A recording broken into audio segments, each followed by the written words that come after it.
মহান মে দিবস আজ বিশ্বের শ্রমজীবী মানুষের ন্যায্য অধিকার আদায়ের ঐতিহাসিক দিন। সময়ের সঙ্গে সঙ্গে শ্রমিকদের ন্যায্য মজুরি কিছুটা আদায় হলেও এখনো সচ্ছলতা আসেনি তাদের জীবনে। নিত্যপণ্যের বর্তমান ঊর্ধ্বগতিতে চরম কষ্টে আছে বাংলাদেশের শ্রমিকরা। আয় না বাড়লেও ব্যয় বেড়েছে প্রায় দ্বিগুণ। সংসারের খরচ মেটাতে ঋণে জর্জরিত হচ্ছে শ্রমিকরা।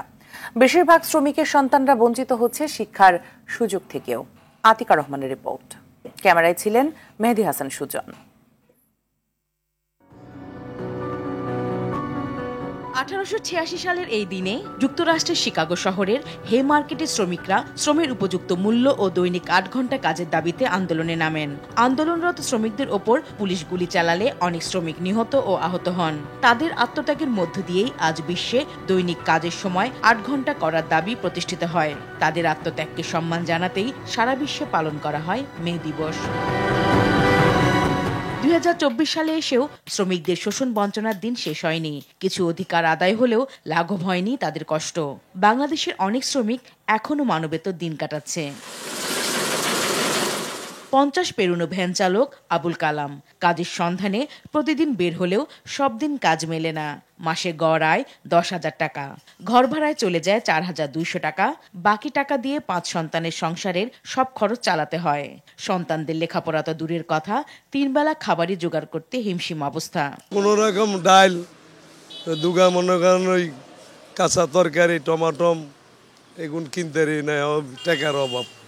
চাল কিনলে মাছ কিনুন যায় না, মাছ কিনলে চাল কিনুন যায় না। এখন যদি কামাই করি 500, খরচ জায়গা আরো 100 বেশি 600। ঘর ভাড়া আটকে জায়গা না, আগে মাংস কিনছি 250 টাকা 300 টাকা কেজি, এখন কিন্তু 750 টাকা 800 টাকা। আমরা তো এটা টোকায় আড্ডিটা পর্যন্ত পাই। 10 টাকা রেশন কার্ডের টাকার লাই 3-4 ঘন্টা সিরিয়াল দিলে ধাক্কা ধাক্কি চুলে ধরাধরি মারামারি। লেখাপড়া তো একটারও করাই তারি। কাম একদিন হলে আরেকদিন হয় না। কিন্তু ভালো মন্দ কোনো জিনিস আমার ছেলে মেয়েরে আমি মাসে একবার খাওয়াইতে পারি না। ঠিক মতন ঘর ভাড়া দিতে পারছি না, দেনাতে দিতে পারছি না। অনেক কষ্ট হয়, লোকজনের কথা শুনতে হয়। একই অবস্থা কাশেমের। একা রায়ে সংসার চলে না, তাই 10 বছরের মেয়েকে কারখানায় কাজে দিয়েছে ঋণে জর্জরিত কাশেম।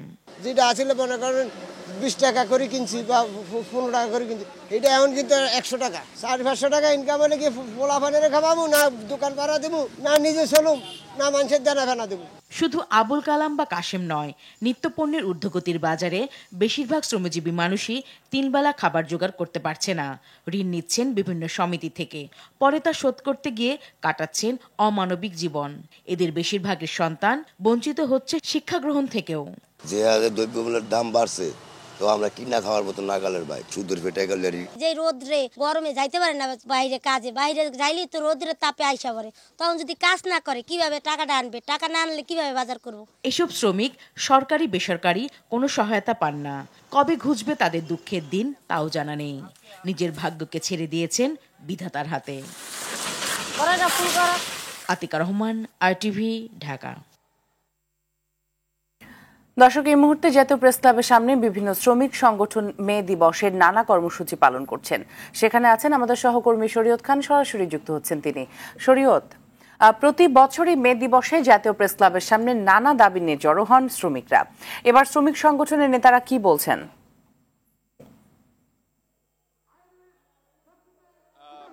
আপনি জানেন যে আজকে সবসময় এই দিনটাতে বিভিন্ন অনুষ্ঠান বিভিন্ন আয়োজনের মধ্য দিয়ে আসলে শ্রমিকরা এই দিবসটি পালন করে। আজকেও তার ব্যতিক্রম নয়। সকাল 9টা থেকে সবচেয়ে যে বড় প্রোগ্রামটি, সেটি বাংলাদেশ ট্রেড ইউনিয়ন সংঘ তারা একটি সমাবেশের আয়োজন করে। আপনি দেখতে পাচ্ছেন যে সকাল 9টার আগে থেকেই আসলে বিভিন্ন এলাকা থেকে, শুধু নয় ঢাকার বিভিন্ন জেলা থেকে, ঢাকার বাইরে থেকে বিভিন্ন জেলা থেকে কিন্তু বিভিন্ন সংগঠনের নেতাকর্মীরা কিন্তু এখানে এসেছেন। তারা এই সমাবেশে যুক্ত হয়েছেন। তো 9টার এখন পর্যন্ত কিন্তু পুরো প্রেস ক্লাবের এই যে রাস্তা, সব পুরো রাস্তা কিন্তু শ্রমিকদের উপস্থিতিতে রাস্তা পুরো ভরে গেছে। আমরা এখন দেখতে পাচ্ছি যে তারা সকাল থেকেই বিভিন্ন দাবি নিয়ে কিন্তু সবাই এখানে উপস্থিত হয়েছেন। তো এখন পর্যন্ত যেটি তাদের দাবি, যে এখন শ্রমিকরা যে আন্দোলন করতে গিয়ে জীবন দিয়েছেন, এখন পর্যন্ত কিন্তু সেই আন্দোলনের সুফল কিন্তু বাংলাদেশের সব পর্যায়ের শ্রমিকরা পাননি।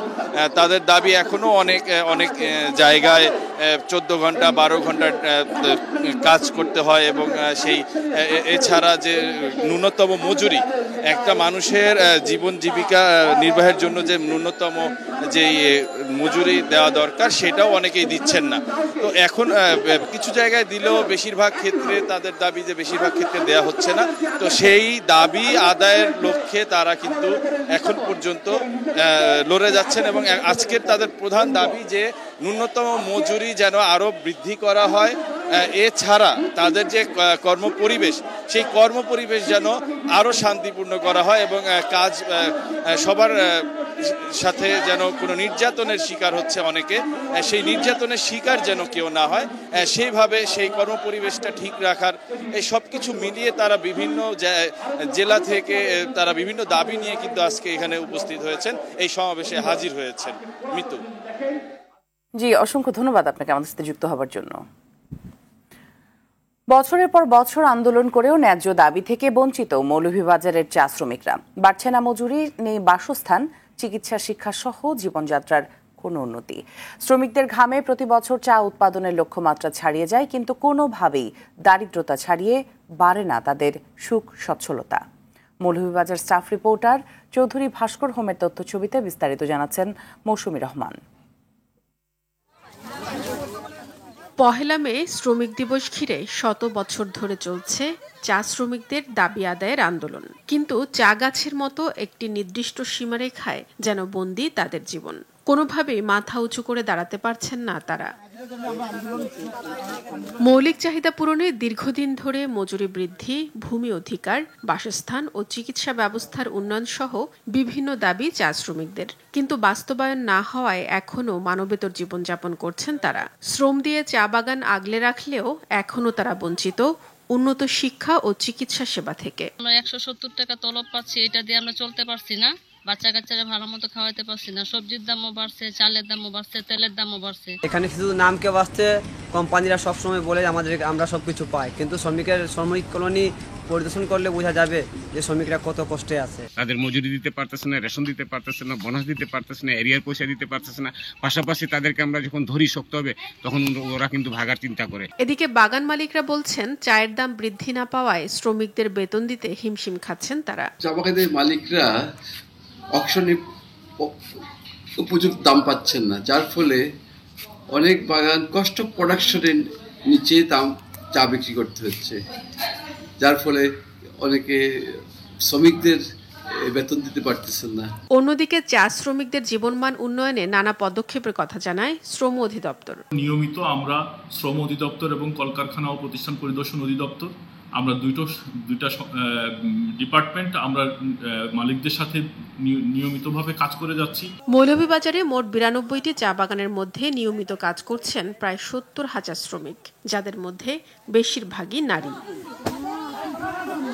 মৌসুমী রহমান, RTV। প্রতি লিটার ডিজেল ও কেরোসিনের দাম লিটারে বেড়েছে 1 টাকা, পেট্রোল ও অকটেনের 2.5 টাকা। মঙ্গলবার দিনগত রাত 12টা থেকে কার্যকর হয়েছে এই বাড়তি দাম। গতকাল বিদ্যুৎ, জ্বালানি ও খনিজ সম্পদ মন্ত্রণালয় এই সিদ্ধান্তের কথা জানিয়েছে। বিশ্ববাজারের সঙ্গে সামঞ্জস্য রেখে স্বয়ংক্রিয়ভাবে জ্বালানি তেলের মূল্য সমন্বয়ের কাজ গেল মার্চ মাস থেকে চালু করেছে সরকার। এই হিসেবে প্রতি মাসে নতুন দাম ঘোষণা করা হচ্ছে। মে মাসের জন্য এই দাম ঘোষণা করেছে সরকার।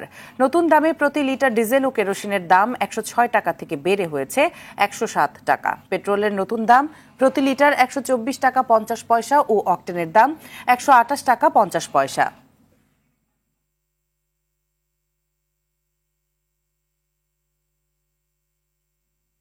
দর্শক, এই মুহূর্তে রাজধানী তেজগাঁও শিল্পাঞ্চল এলাকায় আছেন সহকর্মী আশিকুল আলম, সরাসরি যুক্ত হচ্ছেন তিনি। আশিক, তেলের দাম বাড়ানোর প্রক্রিয়ায় ভোক্তারা কি বলছেন? মিতু, ধন্যবাদ আপনাকে। আপনি জেনে থাকবেন যে আন্তর্জাতিক বাজারে তেলের দাম সমন্বয়ের জন্য সরকার স্বয়ংক্রিয়ভাবে এই মূল্য নির্ধারণ করে থাকে, আর সেটির হচ্ছে তৃতীয় ধাপ এটি। এর আগেও কিন্তু দুবার এই তেলের দাম ওঠানামা করেছে, সেটি কিন্তু জনগণের জন্য এক ধরনের ভোগান্তি। তারা কিন্তু বলছেন আমাদেরকে যে বিশেষ করে যারা এই পরিবহন সেক্টরে রয়েছেন তাদের এই ঊর্ধ্বমুখী দামে যখন তেল কিনতে হচ্ছে তখন কিন্তু সেটি জনগণের উপর মানে সাধারণ মানুষের উপর এক ধরনের প্রভাব পড়ছেন। তারা এইটিকে আসলে জুলুম বলছেন। তারা বলছেন যে আমি বেশ কয়েকজন এখানকার যারা তেল নিতে এসেছিলেন এই পাম্পে তাদের সাথে আমি কথা বলছিলাম। তারা বলছিলেন যে এটি আসলে জুলুম এবং তাদের মতে যে সরকার যে প্রতিনিয়ত যে উঠানামার যে ঊর্ধ্ব গতি বা নিম্ন গতি যেটি হচ্ছে সেটির সাথে সমন্বয় করা এবং যারা এই ব্যবহার করছেন এই তেল তাদের সাথে সবসময় সমন্বয় করা সেটি কিন্তু একটি দুর্বেদ্য হয়ে যাচ্ছে তাদের কাছে এবং সেটি খুবই কষ্টকর। কিছুক্ষণ আগে আমার সাথে কথা হয়েছিল যিনি উত্তরবঙ্গ থেকে এসেছিলেন এরকম একজন ট্রাক চালকের সাথে। তিনি যেমনটি আমাকে বলছিলেন যে আজকে তিনি 21,000 টাকা ভাড়ায় এই উত্তরবঙ্গ থেকে ঢাকায় এসেছেন কাঁচা মাল নিয়ে, যেটি আসলে শাকসবজি নিয়ে এসেছিলেন সেটি কিন্তু হয়তো কাল তাকে আসতে হবে 22 থেকে 23,000 টাকা মূল্যে কিন্তু তাকে কিন্তু ভাড়ায় এখানে আসতে হবে। তো সেক্ষেত্রে যেটি হবে যে যিনি এই মাল পরিবহন করে নিয়ে আসবেন তিনি কিন্তু এই মূল্যটি সংশোধিত যে মূল্যটি সেটি যখন তার কার্যকর করতে হবে সেটি কিন্তু শাকসবজির উপরে প্রয়োগ হবে এবং সেটি কিন্তু সাধারণ মানুষের উপর পড়বে। এমনি কিন্তু প্রতিটি জায়গায় কিন্তু ধারাবাহিকভাবে এটি কার্যকর হবে। তো সেক্ষেত্রে এক ধরনের ভোগান্তি কিন্তু হচ্ছে এবং তারা বলছিলেন যে সরকার যেসব মেগা প্রকল্প করছেন সেই প্রকল্পে আসলে সমন্বয় করা যায় কিনা এবং সেটি সমন্বয় করে হলেও যাতে জনগণের দুর্ভোগ কমানো যায় সেই বিষয়টির উপর কর্তৃপক্ষ যাতে জোর দেন সেটির উপর কিন্তু তারা আহ্বান জানিয়েছেন। মিতু, এই ছিল আমার কাছে রাজধানীর তেজগাঁও শিল্পাঞ্চল এলাকা থেকে এখনকার মতো তেলের মূল্য বৃদ্ধির সর্বশেষ খবর। জি, অসংখ্য ধন্যবাদ আপনাকে আশিক। 7 বছরে রাজধানী গড় তাপমাত্রা বেড়েছে 3.5 ডিগ্রি। 2017 সালে গড় তাপমাত্রা 33.04 ডিগ্রি থেকে বর্তমানে হয়েছে 36.96 ডিগ্রি সেলসিয়াস। এর সাথে 76 বছরের রেকর্ড ভাঙা এপ্রিল জনজীবনকে দুর্বিষহ করে তুলেছে। বিশেষজ্ঞরা বলছেন জলাধার পুনরুদ্ধার আর সবুজায়নে পারে এই অবস্থা থেকে মুক্তি দিতে। সাকিবুর রহমানের ধারাবাহিকের আজ শেষ পর্ব ছবি তুলেছেন মেহেদি হাসান সুজন। গাছ কেটে জলাশয়ে ভরাট করে আর যথেচ্ছ সুউচ্চ দালান নির্মাণের ফলে নগরীর শীতলতার কফিনে যে পেরেক ঢুকানো হচ্ছে তা হাড়ে হাড়ে টের পাচ্ছে নগরবাসী। জলাধারে যে প্রশান্তি মেলে তার প্রমাণ রাজধানীর নবাবী পুকুর। পাখির চোখে দেখা যায় কংক্রিটের শহরে চারপাশের দালান কোঠার মধ্যে গোলতালেবের জলকেলিতে মেতেছে শিশু কিশোর থেকে যুবারা। ক্যাপসের গবেষণায় দেখা যায় গেল 7 বছরে ঢাকার তাপমাত্রা বেড়েছে গড়ে 3.5 ডিগ্রি। 2017 সালে ঢাকায় গড় তাপমাত্রা ছিল 33.04 ডিগ্রি সেলসিয়াস। চলতি বছর যা 36.96। সবুজ আর জলাধার থাকলে যে তাপমাত্রা কমে এই কংক্রিটের নগরীতে তার প্রমাণ মেলে। শাহবাগে খোলা আকাশের নিচে তপ্ত রাস্তা আর রমনা পার্কের গাছের ছায়ায় তাপমাত্রার ফারাক চোখে পড়ার মতো। রাজধানীর সবথেকে শীতলতম যে রাস্তাটিকে বলা হয় রমনার রাস্তা, যেখানে অনেক গাছপালা রয়েছে, সেখানে আমরা তাপমাত্রা দেখছিলাম 34.1 ডিগ্রি সেলসিয়াস। আমরা এখন এই তাপমাত্রা যন্ত্রটি নিয়ে আরেকটি রাস্তায় যাব যেখানে গাছপালা কম আছে, সেখানকার তাপমাত্রাটি দেখানোর চেষ্টা করব।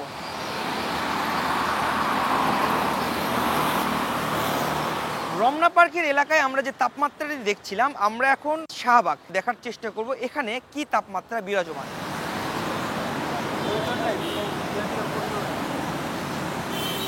আমরা যখন রাজধানীর বিভিন্ন জায়গার তাপমাত্রা দেখছিলাম ঠিক সেই সময় আমরা ধানমন্ডি লেকে আসি, যেখানে পানির জলাধার এবং গাছপালা আছে, যার ফলে কিন্তু আমরা দেখছি এখানে 38.9 থেকে 39 ডিগ্রির ভিতরে তাপমাত্রা থাকছে।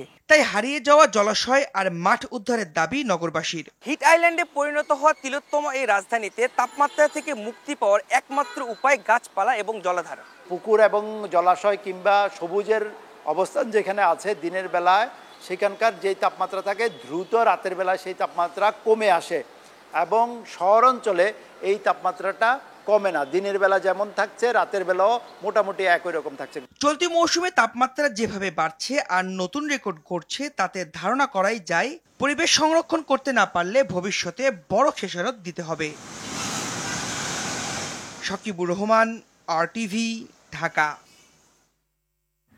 দর্শক, এই মুহূর্তে রাজধানী ফার্মগেটে রয়েছেন সহকর্মী রফিকুল ইসলাম, সরাসরি যুক্ত হচ্ছেন তিনি। রফিক, প্রচন্ড গরমে নগরবাসীর কি অবস্থা, বিশেষ করে শ্রমজীবী মানুষের ভোগান্তির চিত্রটা কি দেখছেন?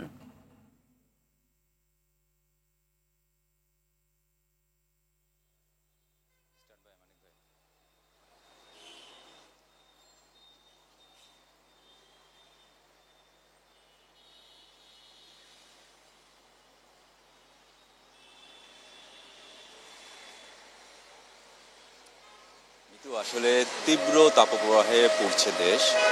প্রতিদিনই কিন্তু আগের দিনের তাপমাত্রা রেকর্ড ভেঙে যাচ্ছে। আমরা গতকাল দেখছি চলতি মৌসুমের সর্বোচ্চ তাপমাত্রা উঠেছে যশোর এবং চুয়াডাঙ্গায়, এবং সেটি ছিল 43.8 এবং 43.7 ডিগ্রি সেলসিয়াস।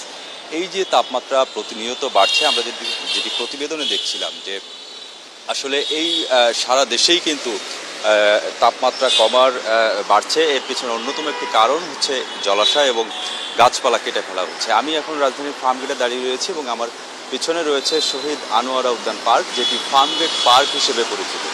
আপনি দেখতে পাচ্ছেন নিশ্চয়ই যে এই পার্কের ভিতরে এখন বড় বড় পিলার রয়েছে, যেটি আরও 2-3 বছর আগে যেখানে ছিল বড় বড় গাছ। এই পার্কে অসংখ্য মানুষ এই পার্কগুলো যে ধ্বংস করে দেওয়া হচ্ছে, এটি কিন্তু দুই উপায়ে হচ্ছে। একটি বৈধ উপায় হচ্ছে এবং অবৈধভাবে হচ্ছে। অবৈধভাবে প্রচুরভাবে মানুষ দখল করে সেখানে ভবন নির্মাণ করছে, এবং বৈধভাবেও কিন্তু এই জলাশয় এবং বনাঞ্চলগুলো ধ্বংস করে দেওয়া হচ্ছে, যার অন্যতম একটি উদাহরণ এই শহীদ আনোয়ারা উদ্যান পার্ক। আর যেহেতু গরম বাড়ছে, গরম বাড়ার কারণে আসলে জনজীবন অতিষ্ঠ হয়ে উঠছে। বিশেষ করে শ্রমজীবী মানুষ সবচেয়ে কষ্টে রয়েছে। আমরা এই রাজধানীর যে খেটে খাওয়া মানুষ রয়েছে, বিশেষ করে রিক্সা চালক, ভ্যান চালক, শ্রমিক, তারা কিন্তু আসলে কষ্টের দিন যাপন করছে, এবং গরম বাড়ার সাথে সাথে রোগবালাইও বাড়ছে। আমরা গেল কয়েকদিন ধরেই প্রায় 1 মাস ধরে যেটি দেখছি যে গরম বাড়ার কারণে ডায়রিয়া, নিউমোনিয়া, জ্বর, সর্দি, কাশি সহ নানা রোগে আক্রান্ত হয়ে হাসপাতালে মানুষ ভিড় করছে। তা সব মিলিয়ে আসলে বলা যায় যে মানুষের জীবন প্রচণ্ড গরমে আসলে ওষ্ঠাগত। হাসপাতালে যেমন ভিড় বাড়ছে, এবং আবহাওয়াবিদরা আসলে গত 1 মাস ধরে কোনো সুখবর দিতে পারেনি। তবে গত কয়েকদিন ধরে আসলে তারা যেটি বলছেন যে চলতি মাসের হয়তো প্রথম সপ্তাহে 2-1 দিনের ভিতরে হয়তো বৃষ্টি হবে, এবং এই বৃষ্টি, হালকা বৃষ্টিতে আসলে তাপমাত্রা কমবে না। যদি সারা দেশে মাঝারি পরিমাণের বৃষ্টি হয়, সেক্ষেত্রে হয়তো তাপমাত্রা কমে আসবে। জি, ধন্যবাদ আপনাকে আমাদের সাথে যুক্ত হওয়ার জন্য। চুয়াডাঙ্গা সহ বিভিন্ন জেলায় অব্যাহত রয়েছে অতি তীব্র তাপদাহ। গতকাল মঙ্গলবার চুয়াডাঙ্গা জেলায় সর্বোচ্চ তাপমাত্রা রেকর্ড করা হয়েছে 43.7 ডিগ্রি সেলসিয়াস, যা গত 39 বছরের মধ্যে সর্বোচ্চ বলে জানিয়েছে আবহাওয়া অফিস। এই বিষয়ে আরও জানাতে চুয়াডাঙ্গা থেকে সরাসরি যোগ দিচ্ছেন সহকর্মী জহির রাহেন সোহাগ। জহির, তীব্র গরমে জনজীবন কি প্রভাব দেখা দিচ্ছে, বিস্তারিত জানাবেন।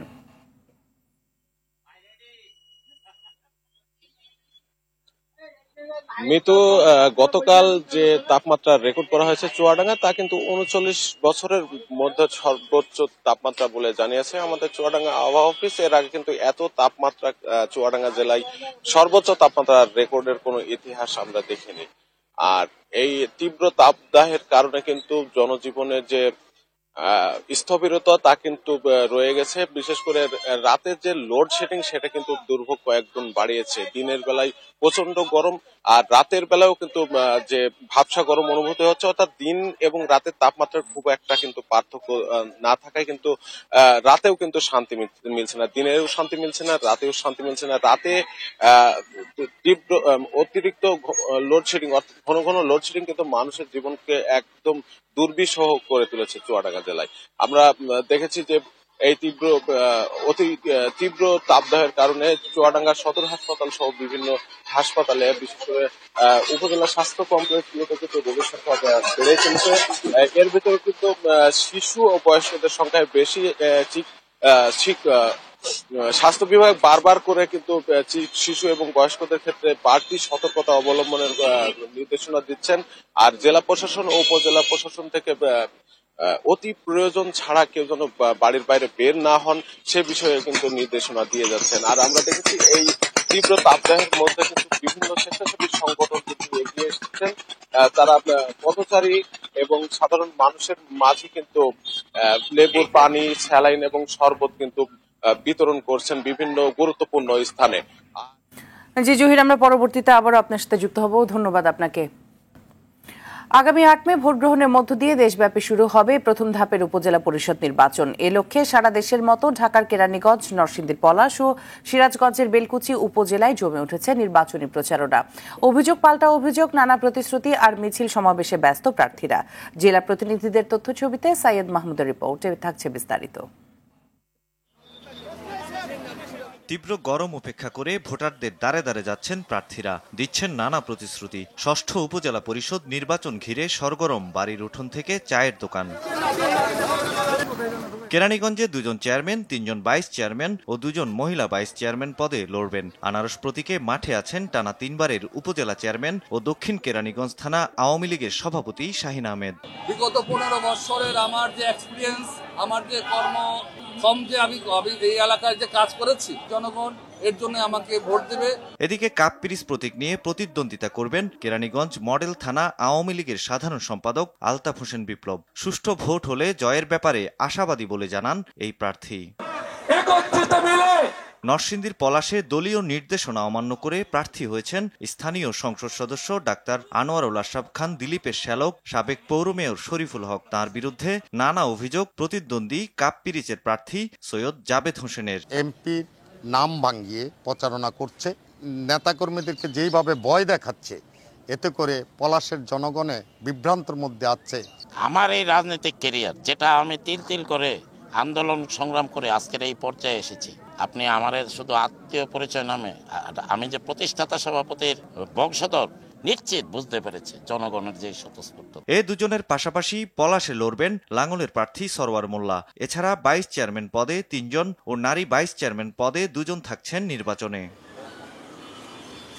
সিরাজগঞ্জের বেলকুচিতে নদী ভাঙন রোধ ও শিল্প খাতে উন্নয়নের প্রতিশ্রুতি দিচ্ছেন মোটরসাইকেলের প্রার্থী।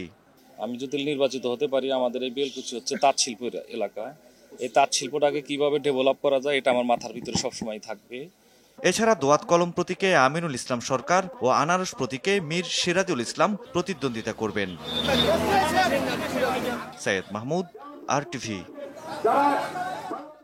রাজধানীর আজিমপুরের ছোটমণি নিবাসে সবার সঙ্গে আত্মিক সম্পর্কের বন্ধনে বেড়ে উঠছে পিতৃ-মাতৃ পরিচয়হীন শিশু খাদিজা। 4 বছর বয়সী ফুটফুটে খাদিজার এখানেই মিলছে না মা বাবার আদর, স্নেহ আর ভালোবাসা। তবে এরই মধ্যে তার শরীরে বাসা বেঁধেছে ক্যান্সার। বাকিটা জানাচ্ছেন বিশেষ প্রতিনিধি সৈয়দা মুনিরা ইসলাম। বেশ প্রাণবন্ত শিশু খাদিজা, খেলছে, ছবি আঁকছে, হাসছে, আনন্দের জন্য কমতি নেই। কিন্তু তার জীবনের কঠিন বাস্তবতা চোখ ভেজাবে যে কারোরই। আজকের পৃথিবীতে চিকিৎসা বিজ্ঞানের এত উন্নতির পরও ভীতিকর এক রোগের নাম ক্যান্সার। যে চোখ বিধাতার অশেষ উপহার হিসেবে পেয়েছে মানুষ, সেই চোখেই ক্যান্সার দেখা দিয়েছে তার। এক চক্ষু বিশেষজ্ঞ দম্পতি খাদিজাকে দত্তক নিতে চেয়েছিলেন। তখন পর্যন্ত সবকিছু স্বাভাবিকই ছিল। কাগজপত্র তৈরি হলে 1 সপ্তাহ পর তিনি যখন খাদিজাকে নিতে আসেন, তখন খাদিজার একটি চোখ বেশ লাল দেখাচ্ছিল। এটি কাল হলো তার জীবনের। বিশেষজ্ঞ চিকিৎসক বুঝতে পারলেন লক্ষণ খুব একটা ভালো না। খাদিজার চোখ পরীক্ষা করানোর পর দেখা গেল ক্যান্সার বাসা বেঁধেছে সেখানে। আর এতেই নিজের সিদ্ধান্ত থেকে সরে এলেন তিনি। খাদিজা পেল না স্নেহ মায়ায় ঘেরা নতুন পরিবার।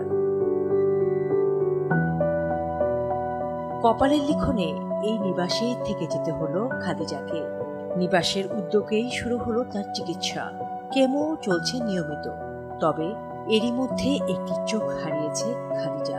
চিকিৎসা চলতে থাকলেও ডাক্তার এখনো নিশ্চিত করে বলতে পারছেন না খাদিজা শঙ্কামুক্ত।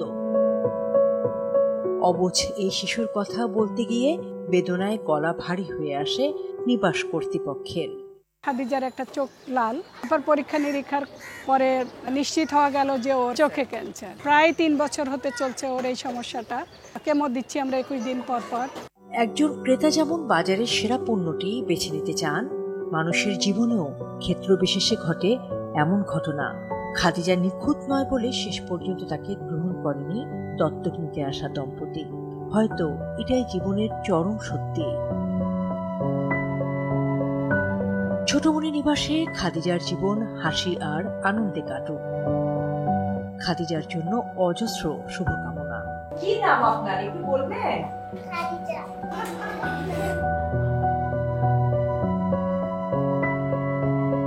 সৈয়দা মুনিরা ইসলাম, RTV। এবারে আন্তর্জাতিক সংবাদ। পশ্চিমবঙ্গ সহ ভারতের 4 রাজ্যে আগামী 2 থেকে 3 দিন রেড অ্যালার্ট জারি করেছে দেশটির আবহাওয়া অধিদপ্তর। এদিকে পশ্চিমবঙ্গে তাপমাত্রা ছাড়িয়েছে 45 ডিগ্রি সেলসিয়াস। পূর্বাভাসে বলা হয়, পূর্ব ভারতে তাপপ্রবাহের দাপট 2 থেকে 3 দিন চলবে, আর দক্ষিণ ভারতে এই পরিস্থিতি জারি থাকবে আগামী 5 দিন। উয়েফা চ্যাম্পিয়ন্স লিগ ফুটবলে জমজমাট লড়াইয়ের পর ড্র নিয়ে সেমিফাইনালের প্রথম লেগ শেষ করল রিয়াল মাদ্রিদ ও বায়ার্ন মিউনিখ। নাজমুস সাকিবের রিপোর্টে বিস্তারিত। জার্মানির অ্যালিয়ান্স অ্যারেনায় পুরো 90 মিনিট হাই ভোল্টেজ এক ম্যাচ উপহার দিল রিয়াল মাদ্রিদ ও Bayern Munich. The battle of royals বা অভিজাতদের লড়াই নামে পরিচিত এই ম্যাচের প্রথম 20 মিনিটে রিয়াল মাদ্রিদের রক্ষণে একের পর এক আক্রমণে রীতিমতো কাঁপন ধরায় স্বাগতিকরা। এরই মাঝে বিপর্যস্ত রিয়ালকে হঠাৎই আলোর পথ দেখান ভিনিসিয়াস জুনিয়র। 24 মিনিটে কার্লো আনচেলত্তির বাহিনীকে এগিয়ে নেন ব্রাজিলিয়ান এই ফরওয়ার্ড। প্রথমার্ধে একচেটিয়া দাপট দেখালেও পিছিয়ে থেকে বিরতিতে যেতে হয় বায়ার্ন মিউনিখকে। দ্বিতীয়ার্ধে ম্যাচে ফেরার প্রত্যয়ে থাকা বায়ার্নকে সমতায় আনেন লেওর সানে। 53 মিনিটে রিয়ালের জাল খুঁজে নেন এই জার্মান উইঙ্গার। 4 মিনিটের ব্যবধানে পেনাল্টি থেকে গোল করে বায়ার্ন মিউনিখকে লিড এনে দেন হ্যারি কেইন। স্বাগতিকদের আক্রমণের চাপে থাকা রিয়ালকে 83 মিনিটে সমতায় ফেরান ভিনিসিয়াস জুনিয়র। স্পট কিক থেকে বায়ার্নের জালে বল জড়ান 23 বছর বয়সী ব্রাজিলিয়ান ফরওয়ার্ড, আর তাতে মিউনিখের ডেরা থেকে ড্র নিয়ে ফেরে রিয়াল মাদ্রিদ। এদিকে চ্যাম্পিয়ন্স লিগের দ্বিতীয় সেমিফাইনালের প্রথম লেগে রাত 1টায় মুখোমুখি হবে বরুশিয়া ডর্টমুন্ড ও পিএসজি। নাজমুস সাকিব, RTV। সকালের সংবাদ এ পর্যন্ত। সর্বশেষ সংবাদ জানতে যে কোনো মোবাইল ফোন থেকে 24141 নম্বরে ডায়াল করুন। মধ্যাহ্নের সংবাদ দুপুর 12টায় দেখার আমন্ত্রণ রইল। ধন্যবাদ সবাইকে।